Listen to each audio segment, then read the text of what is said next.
Saat malam hari, Safia sudah mendapatkan informasi kalau Marwah sudah ditolong oleh Yusuf. Halo, wah. Alhamdulillah ya, kamu sudah aman di tempat yang aman. Aku harap masalahmu bisa selesai. Iya wah. Syukur tadi ada Mas Yusuf yang ngasih solusi untuk aku ngelaporin Mas Adam dengan pasal perselingkuhan. Aku terlanjur sakit hati. Oh iya, tadi kamu mau ngomong apa? Safia memandang pintu kamar yang tidak ada tanda-tanda sang suami untuk pulang. Kamu belum tidur kan? Oh, astagfirullah, maaf wah. Nggak ada. Kamu tidur saja ya. Rencananya Safia ingin curhat soal Gil yang tidak terima dengan masa lalunya. Namun, ia tak mau menambah beban pikiran untuk Marwah. Ya Allah Mas, kamu ada di mana sih? Safia mondar-mandir. Padahal baru beberapa jam dia tak bertemu. Safia sudah rindu dengan pelukan Gil yang berjuta-juta rasa indahnya. Safia menengok ke arah jam dinding yang menunjukkan pukul 23. Nggak biasanya Mas Gil pulang malam begini. Safia hanya bisa menghela napas. Safia memutuskan untuk menunggu Gil di sofa merah. Bermain ponsel dan memotret diri yang cantik dengan gaun tidur satin warna putih mengkilap. Foto-foto cantik itu Safia kirimkan pada Gil. Namun, tidak ada jawaban juga dari sang suami. Hoam. Safia sudah menguap panjang. Matanya pun minta terkatup terus. Perlahan Safia tidur di sofa itu. Gil pulang dengan wajah kusutnya. Menatap kalung permata rubi warna hijau yang begitu indah tersemat di leher angsa Safia. Mas. Safia menggosok matanya. Gil tidak seperti biasa. Dia bersikap dingin pada Safia. Pergi begitu saja dari pintu tanpa melakukan rutinitas pulang kerjanya. Dengan mendaratkan bibir di kening sang istri. Safia juga bisa merasakan hawa kutub utara yang Gil perlihatkan dari sikapnya. Mas, sudah makan belum? Gil langsung masuk ke dalam walk-in closet. Aku harus bekerja malam ini. Ya. Oh, Mas mau lembur. Aku buatkan kopi. Gil tak mau memandang Safia sama sekali. Dia berlalu dan masuk ke dalam kamar mandi. Safia tak mau berburuk sangka. Dia menganggap sikap dingin Gil karena lelah bekerja. Tak perlu menunggu lama, Safia ke dapur untuk membuatkan kopi dan menyiapkan kudapan lainnya. Mas Gil pasti suka brownies bikinanku tadi sore. Safia menata kue itu dengan cantik di atas nampan. Dia membawa makan dan minuman itu ke ruang kerja Gil. Tok, tok, tok. Assalamualaikum, Mas. Gil tampak fokus di depan laptop putihnya. Mengetik sesuatu di sana. Mas, aku buatkan kopi untukmu. Tidak perlu. Aku simpan di sini ya. Safia simpan di meja. Prang. Nampan berisi gelas kaca dan piring keramik itu jatuh berserakan di lantai karena tersenggol siku Gil. Gil mengurut keningnya. Sudah aku bilang. Jangan ganggu aku. Netra Safia pedih yang menjalar hingga ke hidung. Dia ingin bertanya banyak hal. Namun, memilih melangkah pergi agar tidak memperparah kemarahan Gil. Jelas sekali Safia menangis di kamar. Dia yakin Gil masih marah karena masa lalunya yang buruk. Mungkin aku lebih baik pergi. Safia mengemas pakaiannya untuk dimasukkan ke dalam koper. Sambil menangis Safia mengganti pakaiannya dengan serba hitam. Menyeret koper hitam itu pergi dari kamar. Safia datang lagi ke ruang kerja Gil. Mas, aku mau pamit pergi. Kamu sepertinya tidak suka dengan kehadiranku di rumah ini. Aku ikhlas kalau kamu kecewa dengan masa laluku dan memutuskan berpisah. Gil masih tetap datar wajahnya. Aku pergi dulu. Safiyah membalik badan. Tangisnya pecah. Langkahnya tertahan saat perut Safiyah terasa berat. Siapa yang menyuruhmu pergi? Gil memeluk Safiyah dari belakang. Sampai mati pun aku tidak akan pernah menceraikanmu, sayang. Jangan pergi. Gil mengunci tangannya di pinggang Safiyah.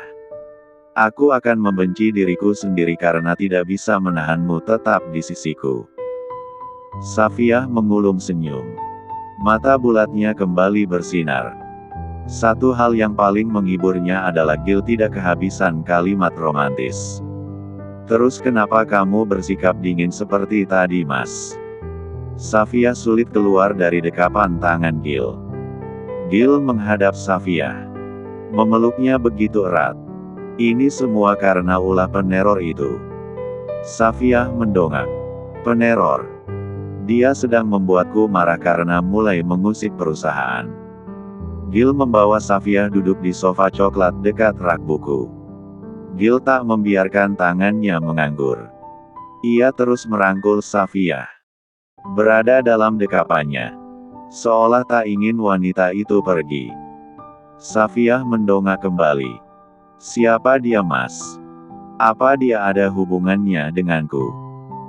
Gil membuang napas beratnya sambil menatap tumpukan berkas di atas meja kerja.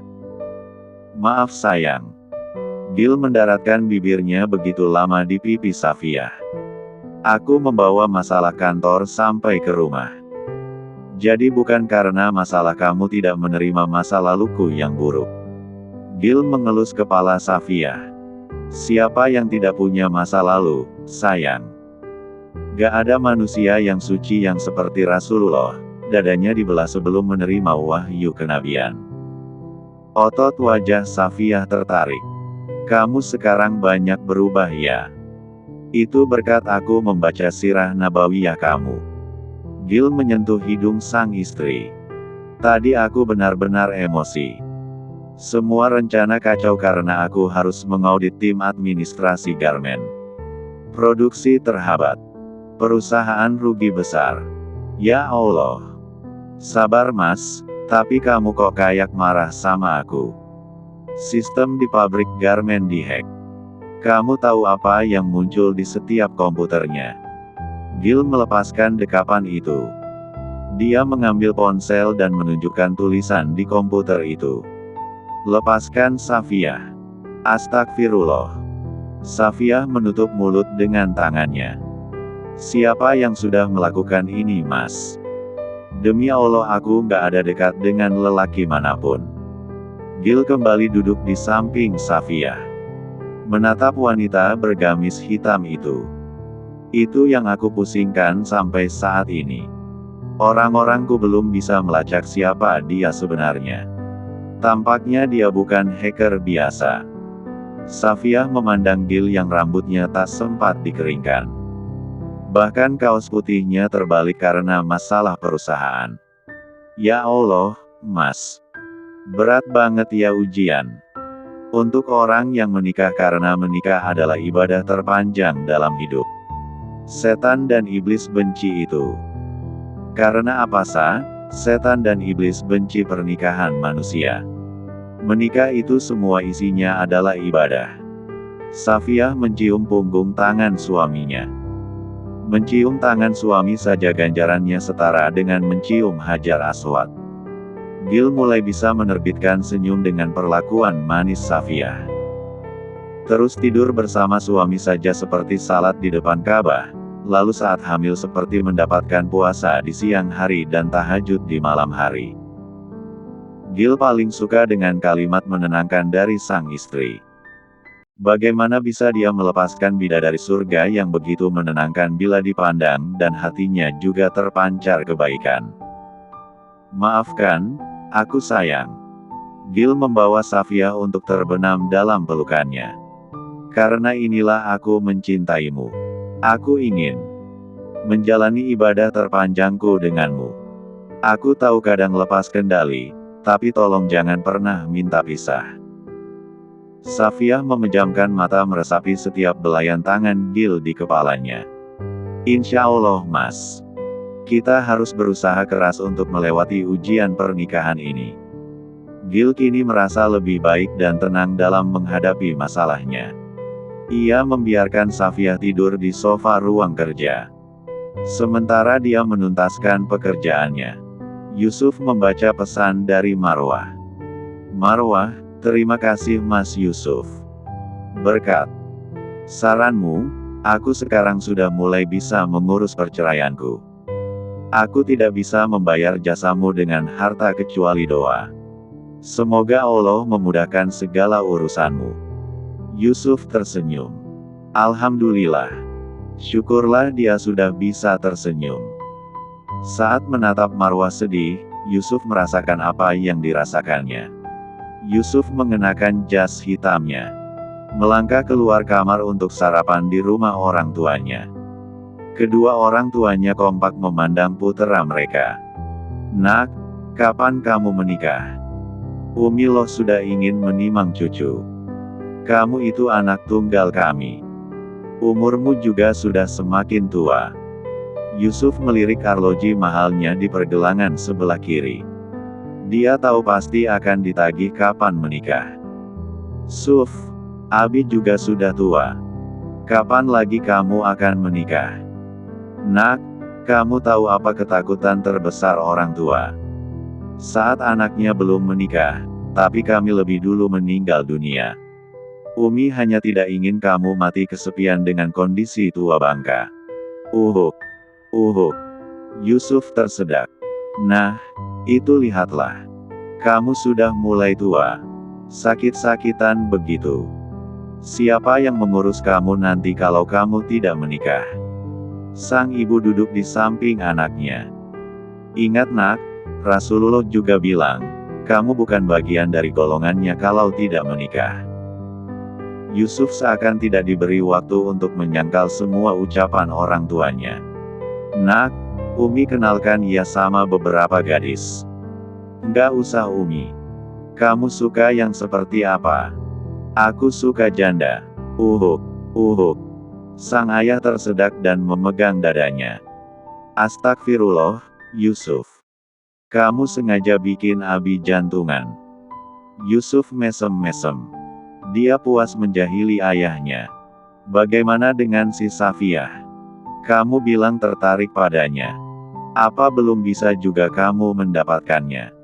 Kalau jandanya seperti Safia, Abi mau. Oh, yang pakai cadar itu kan Bi?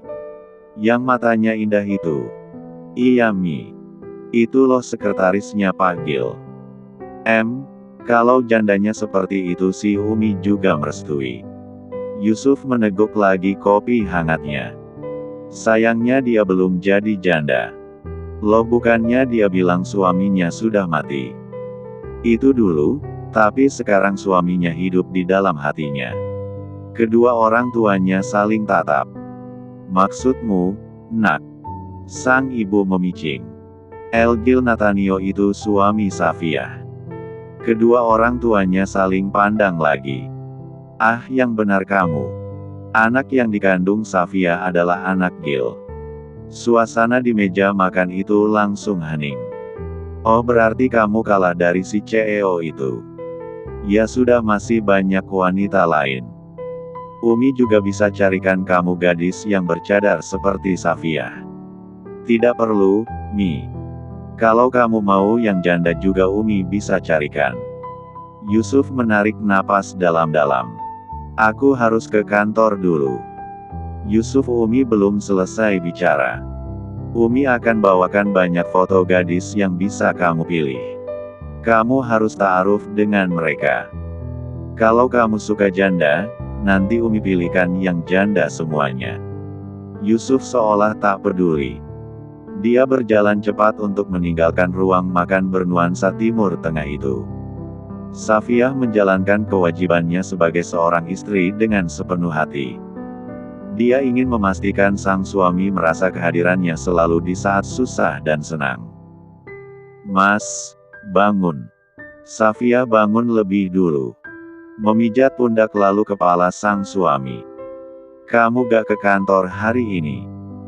Gil masih menikmati pijatan kepala yang lembut. Ia jadi menyesal tadi malam. Menciptakan kesedihan dalam diri Safia. Duduklah. Gil suka memangku sang istri. Mengelus kepalanya dan memeluknya dari belakang. Terima kasih karena telah sabar menjadi istriku. Hanya dengan menatap wajah sang istri itu sudah membuatnya menjadi lebih tenang. Aku sudah siapkan pakaian untukmu terus sarapan juga. Gil memainkan kalung permata rubinya. Kamu memang pemilik kalung ini. Sangat cantik. Pipi Safia bersemu merah. Mendengar pujian suami seperti bahagianya mendapat harta karun. Mas kayaknya kamu gak pernah kehabisan stok gombal ya. Gil mencubit pipi Safia. Kamu ikut ke kantor ya hari ini. Aku membutuhkanmu.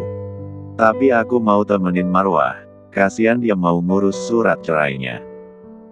Desahan Gil terdengar berat, tapi perlahan dia melengkungkan senyum bulan sabit. Ya sudah, kamu hanya boleh bersama Marwah.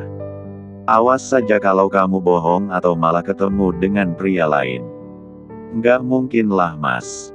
Aku gak mau kamu ketemu sama si Yusuf. Kamu masih gak percaya sama aku.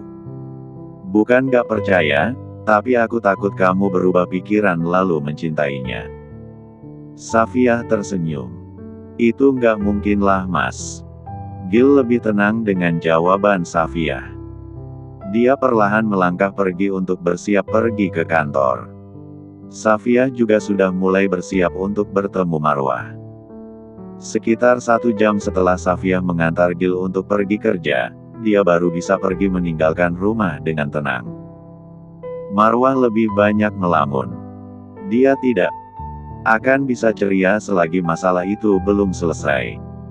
Wah, yang sabar ya. Safia merangkul sang sepupu. Marwah menatap kosong ke arah jendela mobil. Mereka hari ini akan menikah sah. Marwah merasa remuk. Tapi aku sudah melaporkan pada polisi. Kalau begitu, kita ke sana dan melihat kehancuran orang yang sudah membuatmu merasa hancur. Dulu juga Ananta membuat hidupku hampir celaka. Safia ingat sekali bagaimana Ananta membujuknya untuk ikut kuliah ke kota. Lalu wanita itu merayunya membuka hijab, bergaul dengan para pria, nongkrong tidak jelas, dan berujung dijebak. Dia sudah banyak merugikan orang lain. Ananta memang harus mendapatkan hukuman atas perbuatannya. Tenang saja.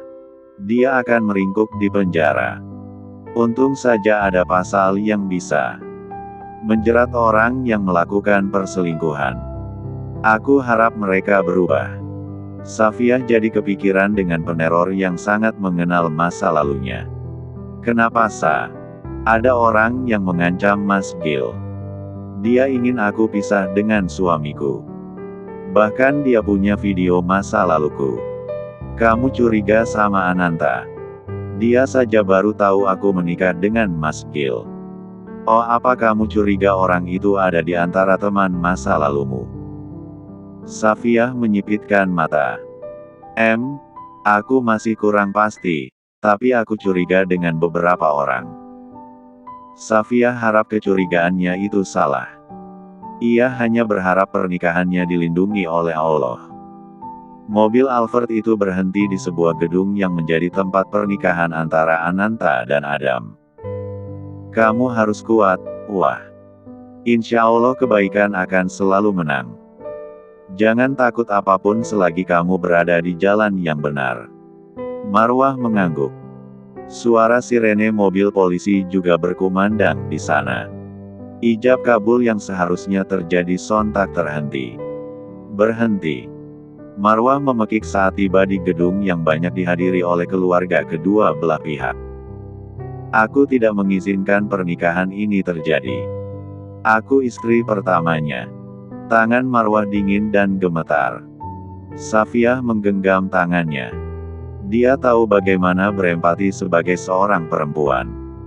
Mas. Ananta menatap Adam saat polisi datang ke sana. Polisi itu memperlihatkan surat penangkapannya. Maaf mas, Aku tidak ingin ada korban. Lagi, aku harus tegas. Negara kita adalah negara hukum dan kamu harus mempertanggungjawabkan perbuatanmu. Apa maksudmu? Ananta dengan lantang meronta saat diringkus oleh polisi. Apa mau sialan? Kamu didakwa atas pasal perselingkuhan, jelas Safia. Ananta menatap tajam pada Safia. Kamu pastikan yang menghasutnya. Kamu ingin balas dendam padaku. Astagfirullah, tak. Aku gak ada niatan balas dendam. Kenapa kamu bicara seperti itu? Aku tahu kamu pasti merasa bersalah, iya kan? Inilah kuasa Allah.